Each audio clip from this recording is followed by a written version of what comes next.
to get back. That's it. I need some get back. So as bass players, one of the most important roles that we have is to keep time and the feel of the song right behind the drummer. Almost more than the drummer, we have to be in sync with the drummer. So I'm going to be talking about some feel and some pocket techniques that you can use right now. Very simple. Let's go. First and foremost, huge shout out to Christian Davis, Bass Nation Academy member. He requested that I break this song down, The Payback by James Brown. If any of you are familiar with that song, you know it grooves like crazy. And I thought this would be a perfect example for trying to explain feel, time, pocket, because back in the day, Fred Thomas, the bass player for James Brown, was the man. You're talking about feel and pocket like nobody's business. And I was talking to another Academy member. We were talking about feel and pocket and what the definition of feel and pocket is, because different people have different definitions. But to me, pocket and feel is the epitome of this song, literally. So I'm going to play a couple of seconds of it so you guys know exactly what I'm talking about. So here we go. James Brown, Payback. And if you hear, very simple 3-note bass line.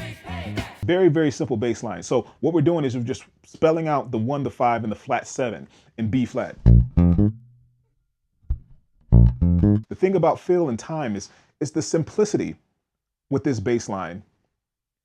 Also, the subtle things that happens in this bass line. I want to go further to the next part to show you exactly what that means. So with that first part, the do, do, do. So we got B flat, E flat, A flat, do, do, do. Sorry, not B flat, E flat. So we have B flat, F, A flat. There we go. Now the next part is a 2-note bass line. So let me see if I can go up to here. That's it. A flat to B flat. But I want you to hear exactly what he's doing. It's not just the 2 notes that he's doing, not just, there's something else subtle in there. I want to see if you guys can hear that. There's another note in there. It seems like there's another note being played in there. It almost sounds like the kick drum, but that's why it makes it groove and the pocket is so deep, because of that little thing that he's doing right there. It can be a very subtle, small change. So what he's doing is he's doing those 2 notes, A flat to B flat, but he's adding a ghost note in there before the A flat. Something very subtle and simple like that can make the bass line groove that much harder. And it almost sounds like the kick drum is doing da-doom, doom, da-doom, doom. And he's so in sync with the drummer, and it's just absolutely crazy. So he's not playing that first A flat, he's playing a ghost note. So ghost note meaning you're just playing the string, but nothing's coming out. So you're not pressing the string all the way down. So before you hit that A flat, you're resting your finger there. It's a very quick movement. So you're doing a double movement here. So do-do-do, do-do-do on your right hand.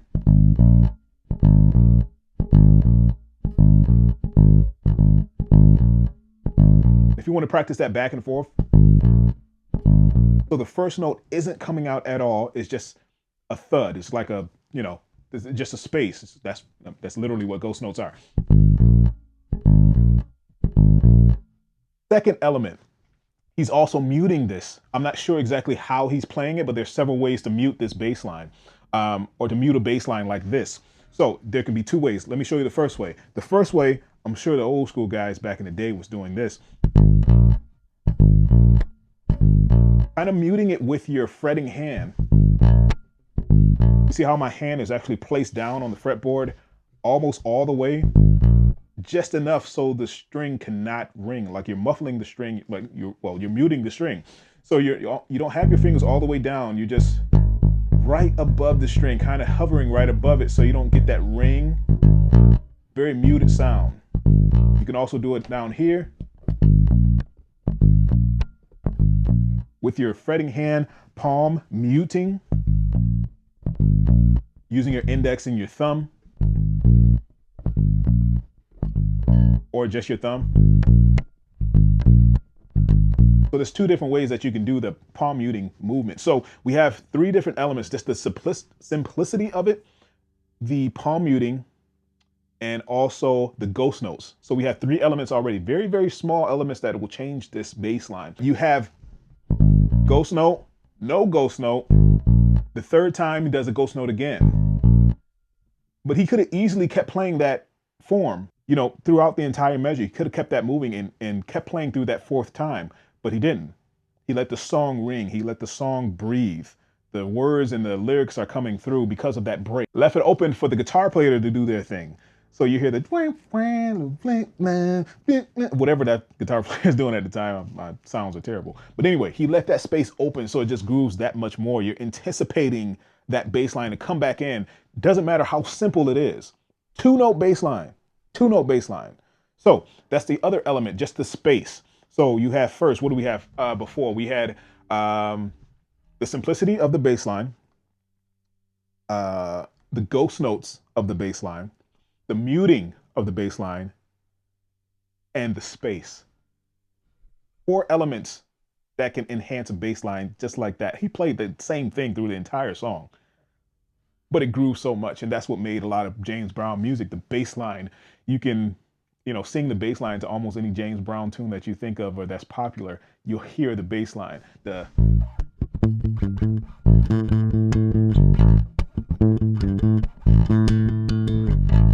Yeah, so you hear that, you know exactly what that song is. You know, I Feel Good.